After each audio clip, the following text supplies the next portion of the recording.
Hi, and welcome to Female Entrepreneurs Magazine, your go-to platform for ambitious women who are ready to take the business world by storm. I'm your host, Angel France, and each week we'll dive into the latest strategies, stories, and success secrets from the most inspiring female entrepreneurs around the world. Welcome to the Real Female Entrepreneurs. Our next guest is a visionary leader reshaping the conversation around aging. You got it, the hush hush. As the founder of Top 60 Over 60, our next guest is on a mission to transform aging into a societal limitation into an opportunity. And that opportunity is waiting just for you. She challenges outdated retirement norms, exposes the real impact of ageism, and advocates for age diversity in the workplace and beyond. She is a sought-after speaker, educator, and thought leader in longevity.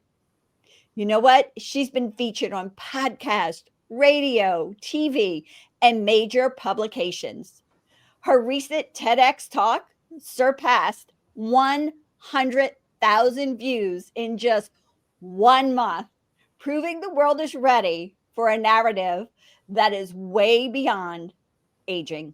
Get ready for an eye-opening conversation as Helen Hirsh Spence inspires us to embrace longevity, literacy, and rethink what it means to grow older in the 21st century. Welcome, Helen. You are amazing. I cannot wait to hear about this story. Well, thank you so much for giving me this opportunity to talk about something that I'm absolutely passionate about. So something had to happen to get you to become the entrepreneur that you are today and on the topic that you're talking about. Do you mind sharing that with us? No, I don't mind at all. On the contrary, it's a pleasure. So the long or the short version, I'll give you the medium version. How's that? So in my mid-60s, I was doing a lot of not-for-profit work. So I had been a high school principal, the head of a girls' school. So my background was in education, which I was passionate about as well. I love maximizing the potential of students, whether it was staff. Now what I'm doing is trying to help older adults realize their own potential. And so I was doing this work, and suddenly in my mid-60s, I started feeling less than fulfilled. And I was frustrated because I didn't see the end of a lot of the projects that I had been working on. And so I decided, okay, what's this all about? I started losing confidence. I started realizing that I was becoming a bit more invisible than I had been before. I noticed that old clerks in stores and whatnot would disregard me when I spoke, or they'd call me dearie or sweetheart. I'm not your sweetheart type. I'm not your little, don't call me young lady. I know I'm not. But that's what I was beginning to get. And I didn't know what this was all about. So it was causing me to think about, who I am at this stage of life. I realized through listening to the radio and reading extensively that what I was experiencing was what's referred to as self-directed ageism. I had internalized all of these negative beliefs about growing older, and I swallowed them. I literally thought that you couldn't teach an old dog new tricks. I believed it. There's no reason why I shouldn't. I mean, it's a message I'd been given ever since I was, a little girl, right? So when I recognized what it was, and then I had the chance encounter again with one of my former students who introduced me to social entrepreneurship, which is something that did not exist in my era. I thought, whoa, this is fantastic. This is fascinating. Took courses, and I decided to start my own business at age 67. Yay. Oh my God. Yeah. And so that's what I've been doing for the last several years. I've been learning about entrepreneurship. So I consider my business, which is like a niche consultancy where I do speaking and writing and so on, like a self-directed MBA. I mean, I was always a leader in my various roles, but I had other people helping me. I had other people who would, work with me on, putting together newsletters or, and besides, a lot of this took place before computers, So, I mean, it was a completely different world. So I've had to learn, I can't tell you how much I've had to learn because I'm alone. I'm an older solo entrepreneur. And so I'm in the process of putting things together for the first time very often and just learning and growing and, figuring it out. So it's been an adventure.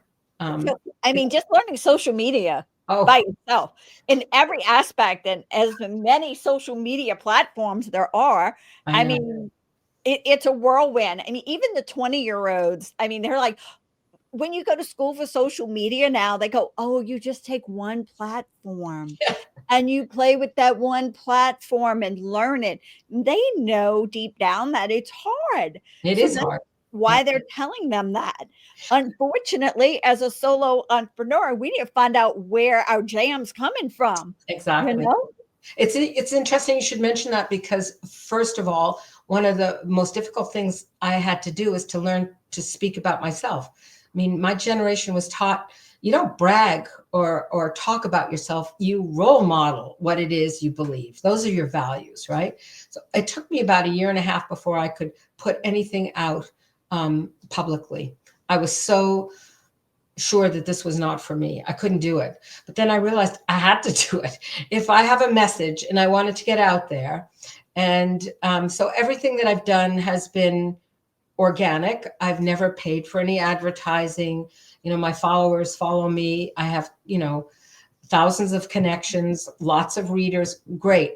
But I know, and it's been suggested to me that I get on Instagram and I can't be everywhere. So I spend most of my time on LinkedIn. I post a bit on other places, but where I respond and engage is on LinkedIn. So, but I have to say, I've tried a lot of the different platforms.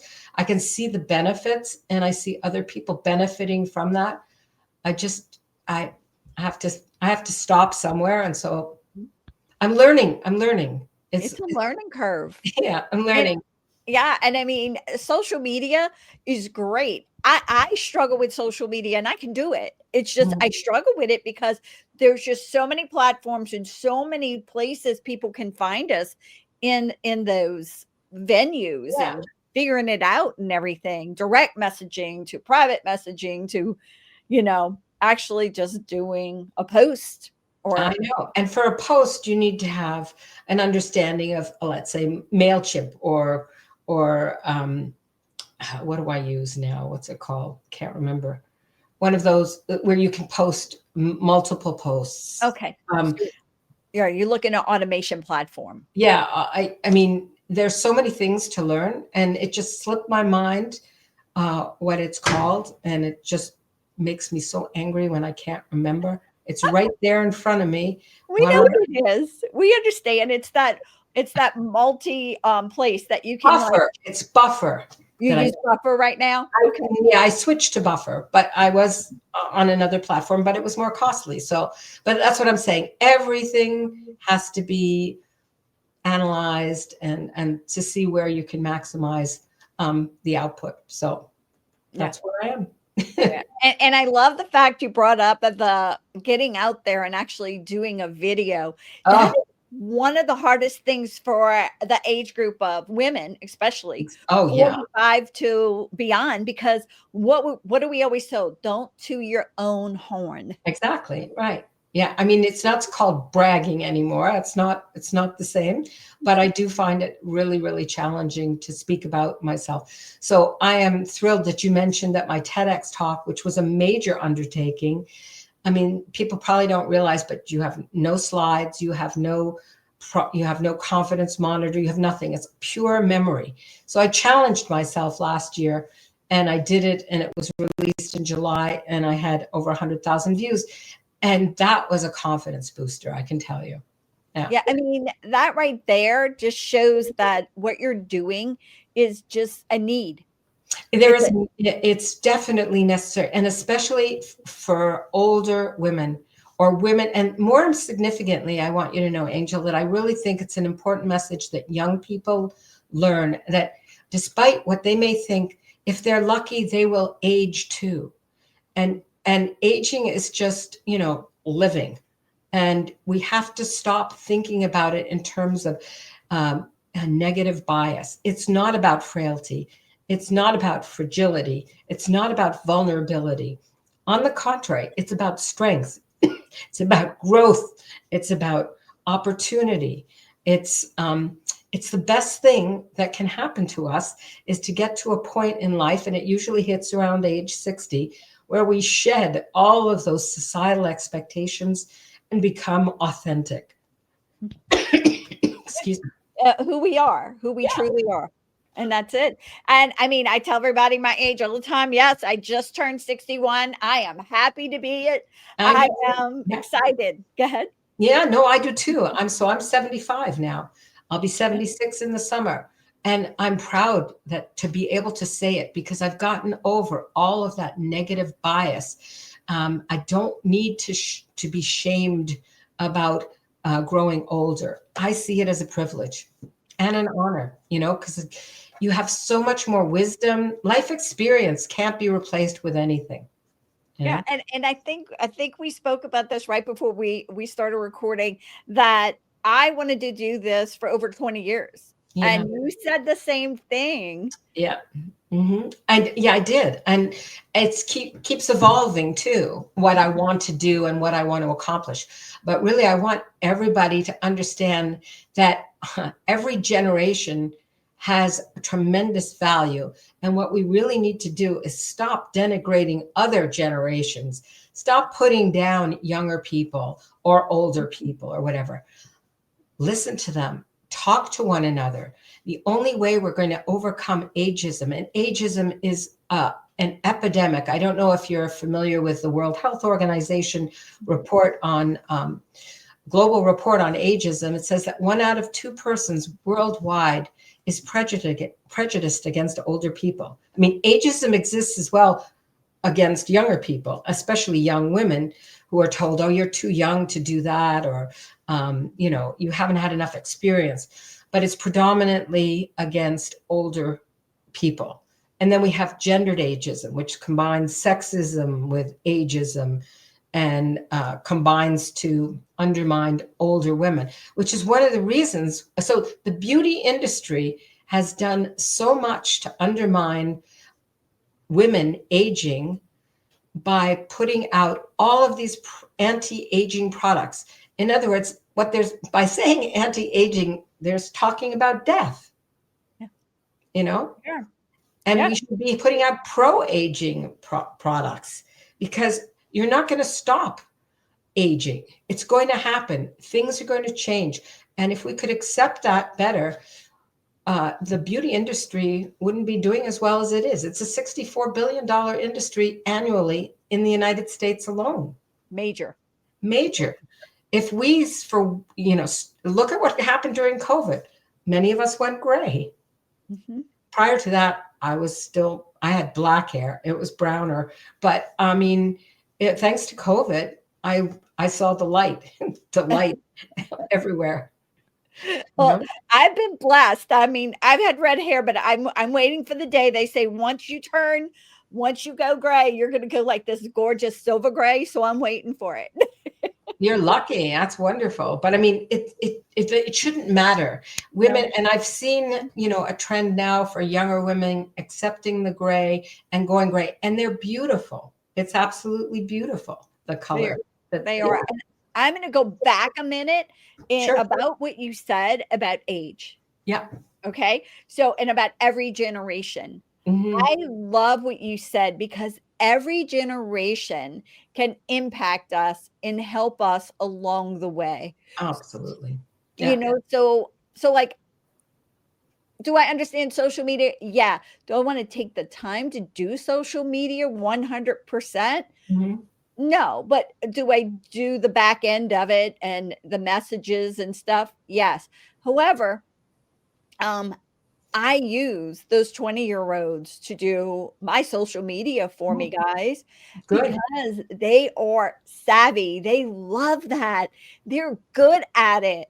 Look at what each person has that behooves them, that can bring something better to you, to the society, to the world we live in, because they all have something. And I think that's where you were going with that each generation has something that benefits. Yeah, I mean, I just to even step back further, like this whole generation, all these differences in the names of millennial and Gen X and whatnot, those are all marketing devices. They didn't exist before. And now, and they're not true generations either. Generations usually are about 20 years or so. But we call things based on what advertisers have come up with. And unfortunately, what they've also come up with is a real focus on young people. So we've lived in a very youth-centric environment in marketing world and advertising. It's only recently that we're seeing, mixed race people in advertisements, or a few older people as well, or somebody who's differently abled, for instance, in ads or in marketing. That's something that's relatively new. But what marketers and advertisers haven't quite grasped yet is that we have undergone and we are undergoing a demographic shift to older that is dramatic and has never been seen in the world before. So we have more people, I can talk about the United States and Canada, that are over the age of 65 by 2030 in the United States than you have children who are, who are teenagers. In Canada, it's been that way since about 2016. We have more people over the age of 65 than under the age of 14. There are fewer children being born. The average birth rate has declined from, like, in the 1950s, where you'd have 4 or 5 children per woman per. Now you have 1.6 in the United States, 1.3 in Canada, and the replacement value for our population is 2.1. Yeah. So the reality is that we don't have a whole cohort of young people coming up behind us. We need to take advantage of the expertise and the experience of some of the older people who are still around in the workplace in their 50s and 60s, find different ways of engaging them, giving them more flexibility, different kinds of benefits, because the reality is, whether you want to believe it or not, we don't have the masses behind us to replace us. Yeah. So the reality is that, 20 and 30-year-olds, and even you and I, we're still working in our 60s and 70s. That's going to be the norm in the future. And it should be, because we are living 20 to 30 years longer than we did back in the last century, in the middle of the last century. So there's so much change. We talk about climate change. We talk about AI. The other big shift is the demographic shift. And yet we're not paying enough attention to it, which is one of the reasons that I want this message to get out there, that when you're younger, it isn't all about not being able to do something. There is no expiry date on productivity, on curiosity, on creativity, on innovation. In fact, all of the research shows that as you get older, you have something called crystallized intelligence. And so combine that with younger generations. I talk with my hands, I'm sorry. And you've got incredible opportunity for productivity and increased market growth. So, okay, let's talk about one other subject that's so near and dear to my heart. We are living longer. That's right. And the fact is because we are living longer, all right, our generation hasn't had to deal with some things because parents and grandparents weren't around. That's right. So we are chartering new territory here as well. Yeah. And even my age, we're helping our parents. That's right. Yeah. And our parents didn't have to do that because their parents didn't live as long. That's right. So we're not only still working past a certain point, we're caring for other people as well. Yeah, you're caring very often older, your age group could be caring for older parents as well as grandchildren, you know? So that's the reason why we have to change the way in which we design work for people. So when you're young, as a young mother, you need time off as well. And as an older person, you may need it in middle age to take care of your parents. There's often reasons why flexibility would benefit every generation.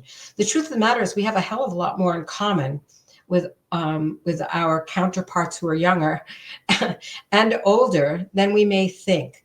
That yes, there are differences. Yeah, my grandchildren don't understand how to use, a dial-up phone. But most teens don't either. But the truth of the matter is they don't need to. But I need to know more about social media or, the different types of games that they're playing now on the computer.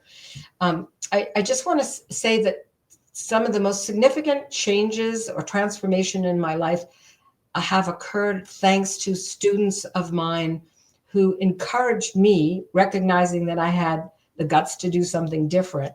One was in high school. This young woman came back and I was the principal. She said, Mrs. Spence, can I come and speak to you? She had just gone climbing and hiking in Nepal. And I said, oh, I'd love to do something like that. She said, well, why don't you? She set me up and I went the next year and I trekked alone through the Himalayas. And it was one of the best experiences of my life. And it was that had to be fun. It was amazing. And the other thing was, as I said to you, was being introduced by this other student of mine who told me about social entrepreneurship, brought me to what's called a social innovation center, exposed me to social impact investing, taught me a whole hell of a lot. And we're still friends. So, I mean, all of these relationships just goes to show you, I have been mentored by younger people, and I know I've mentored them as well. It's reciprocal. It goes both ways, and it has to these days. It doesn't work to be the authority and the expert as the older person. We have just as much to learn from younger people as they do from us.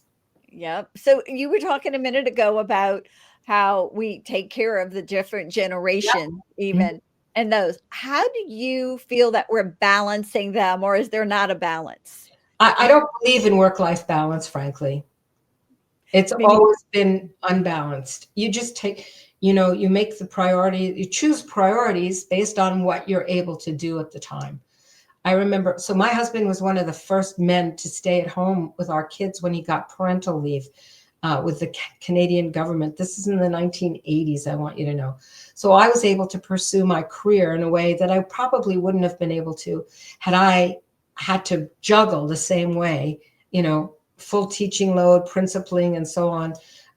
It would have been very, very difficult, but I didn't have to feel as guilty because he was there for the kids always.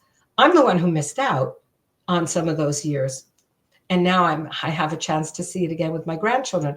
I'm lucky. But the point is, they never suffered, but I did. But nonetheless, I also suffered with the comments that I got from other men saying, well, what's the matter with your husband? Is he gay or something? I'm talking 1980s, 1990s comments like that. But, you move on, you get over it. Yeah. I actually call it the dance because it's a total ebb and flow movement because not every day is going to be balanced. No, it isn't. I don't think it's achievable. And I think it's one of those false dreams that we all aspire to. However, we can make choices. I mean, there's certain things that are within our control, and we just have to take control of those things. So I love the false dreams. Yeah.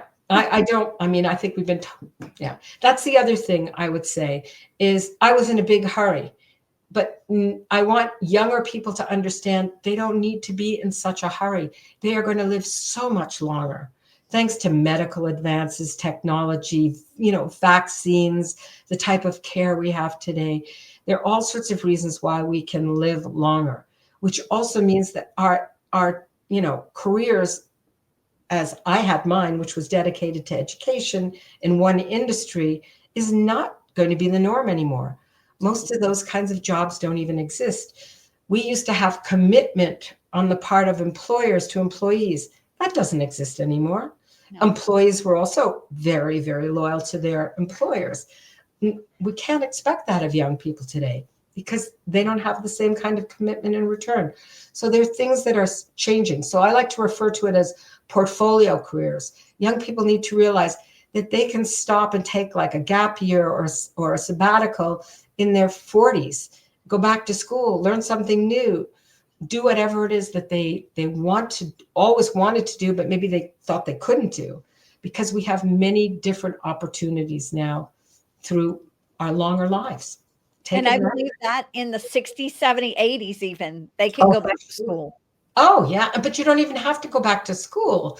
That's what employers have to learn, too. They need to professionally train people to switch, tracks when they're in certain jobs so that they can stay there and still, contribute that corporate institutional memory. There are all sorts of things that, can be done in order to facilitate older people who want to very often stay in the workforce, not only for financial reasons, but for social reasons, because they'd be isolated and on their own. You and I, we're people. We want to be around people. I know someone who actually takes the same Spanish course every single semester. Oh, that's crazy. And he's in his 70s. He takes the same Spanish course. It's advanced Spanish because he can speak it fluently, whatever. But he always learns something else. Sure. In that same class. And so he makes sure that he's enrolled in that class. And I think that's really cool.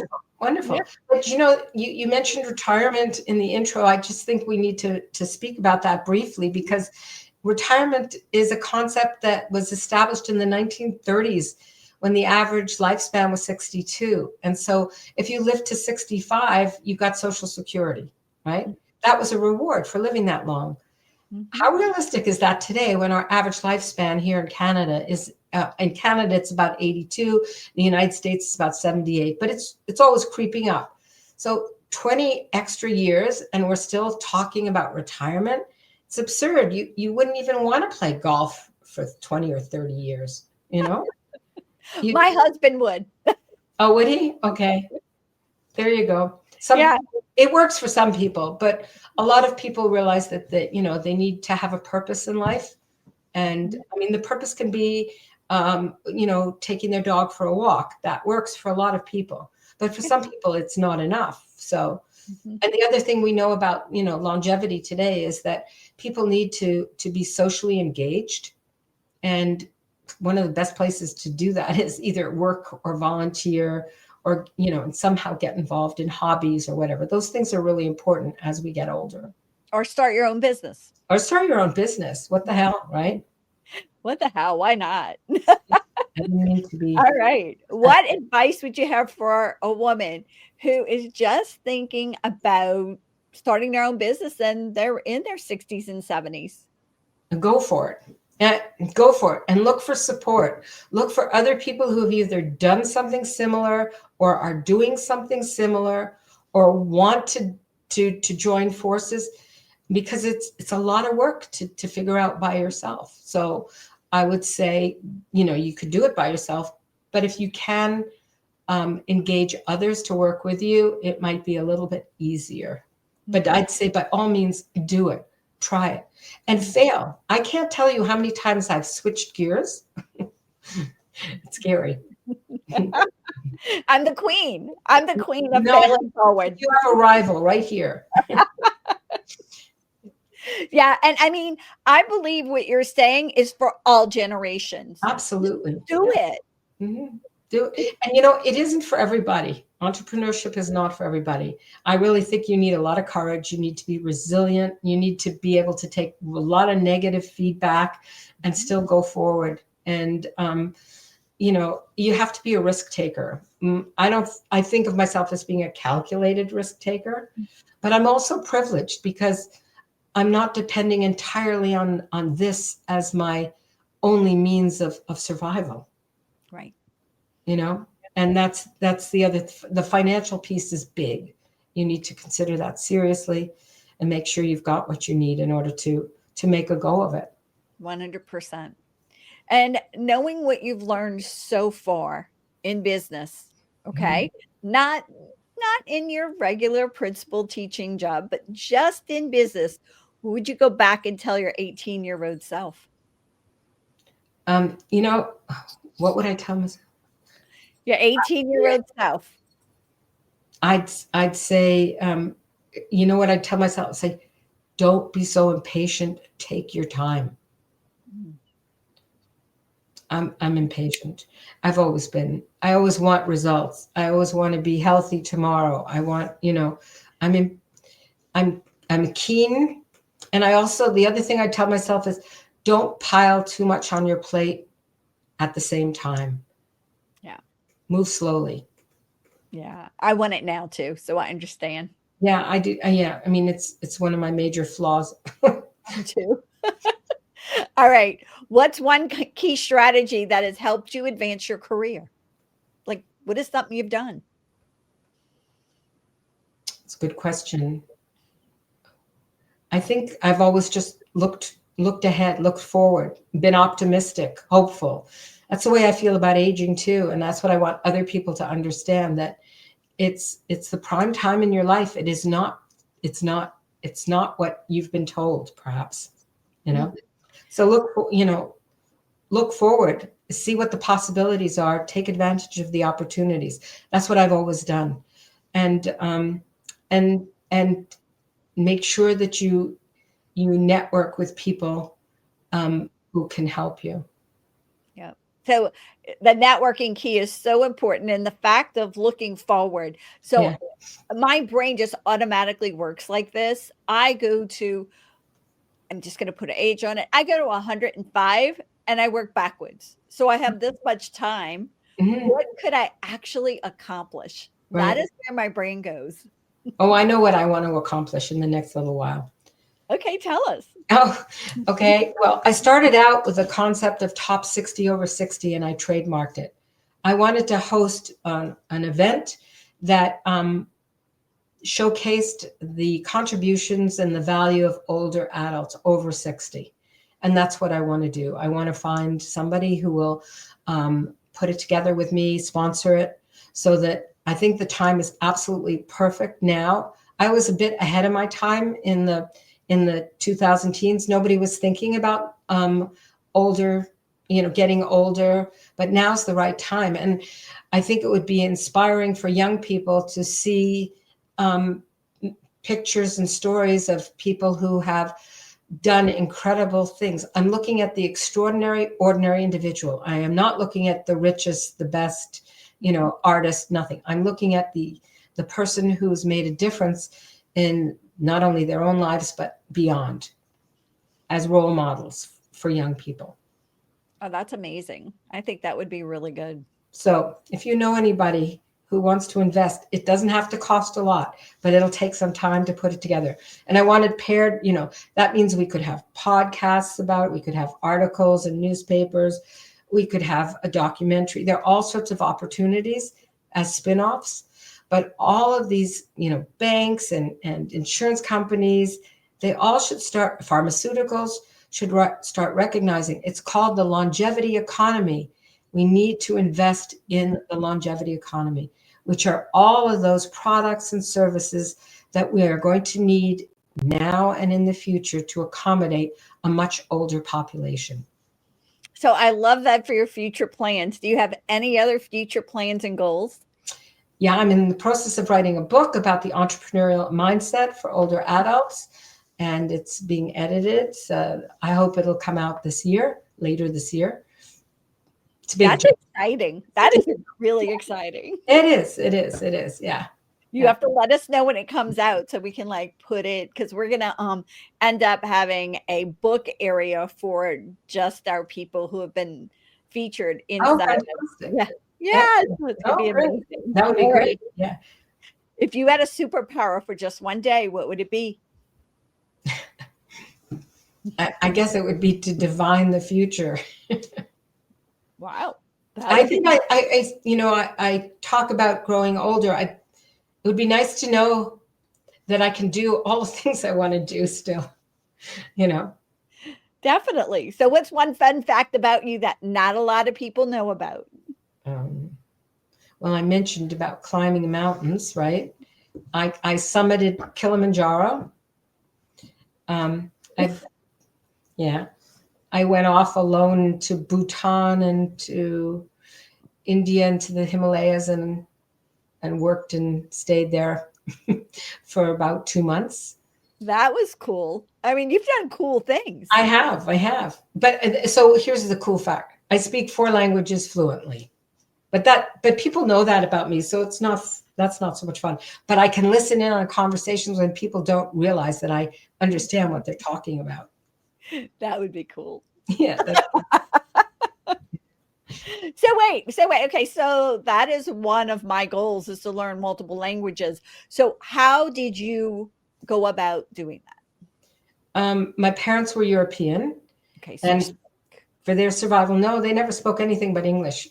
But in high school, I started, what they did do, instead of sending me to camp, they sent me to the French part of Switzerland when I was 12 years old alone. I would never do that today, but based on the handwriting of people who responded to my mother's ad in a Swiss newspaper. And they sent me there. I didn't know any French at all. I spent a month there. I came back, went to 7th or 8th grade, had a core French course. Then I went back the next summer. I learned it through living it. Then I took courses in Spanish, and in college I studied and majored in French and Spanish. The truth was, I saw it as a vehicle to travel. I love to travel. And I don't like to impose my language on other people. That way I could learn more about them if I could understand and speak with them in their language. And then at university, I added German to the mix. And that is really cool. I'm sorry. That is cool. And so I went to Germany. I lived there for a while. So I've lived in all of these countries now too, for periods of time to perfect it. So, but I started always just, with a course or something. And that's what I've always been told, just the good of the country, you'll be immersed into it. It helps if you have a little background in the language. That's my experience. Yeah. Okay, well, that would work. So I could get a... Yeah. But you have to go alone, Angel. You have to go alone, not with your husband. That's fine. I can do that. And I'm sure you can. All right. Books. What would be your favorite book? That's really hard. I mean, I know you're a teacher. You're a reader. Oh, yeah, but forget about the teacher. I haven't been a teacher in so long, I can't even remember. But one of the books that I've read, not in the immediate past, but not that long ago, was Nightingale by Kristen Hanna. Okay. And it takes place during the war. And I think it had to do with sisterhood and resistance and courage and all sorts of characteristics and plots that I admire. Very good. Yeah. All right. What about a go-to favorite song that gets you moving and grooving? Well, that's not hard. Tragically Hip. Tragically Hip. Who sings that? Pardon? No, they're the group. Ahead by a Century. Ahead by a Century. Oh, well, that's perfect for you. Ahead by a Century, yeah. Because it's a bit of nostalgia, but it's about the transformation as you go through life. And yeah. Oh, I can't wait to listen to that. All right. Oh, I love it. I love it. Yeah. Your favorite quote? Probably, it's one that I used in my TED Talk. I think I used this one by David Bowie, something like, aging is an extraordinary process whereby you become the person you always should have been. Wow. That one's amazing. Something, it goes like that, but it's a David Bowie quote. Yeah. And how can our audience stay connected with you? Oh, wonderful. Well, I have a website, which is written out, and I hope you put it in the notes, top60over60.com. So all written out, no numerals, top60over60.com. And there's a section there that says, contact and sign up for our newsletter, which comes out every 2 months or so. And they can get in touch with me that way. I also am on LinkedIn under Helen Hirsh Spence and top60over60.com. That's amazing. So All I hope right. to hear from them. Yeah, that'd be great. Get her newsletter. That has to be an intriguing, fun newsletter. I can only wait to read it. Filled with information. Is there anything else you want to share with our audience that we didn't talk about yet? No, I think we hit a lot of bases. I just want people to understand that they should look forward to growing older.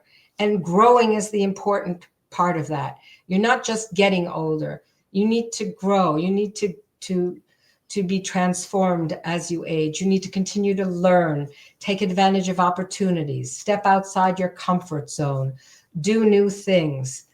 That's what's going to make you vibrant, relevant, and stay curious. I love it. Well, Helen, thank you so much for being on here with me. I loved having you. This was so much fun. Any day, I'm free. All right. Thank you. Thank you. Bye-bye. Bye-bye.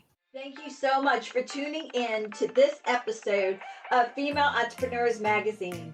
I hope you found inspiration, actionable tips, and a sense of connection with our incredible community of driven women. Don't forget to hit that subscribe button, leave a review, and share the episode with fellow entrepreneurs who are ready to elevate their game. Remember, your success is just the beginning, and we're here to support you in every step of the way.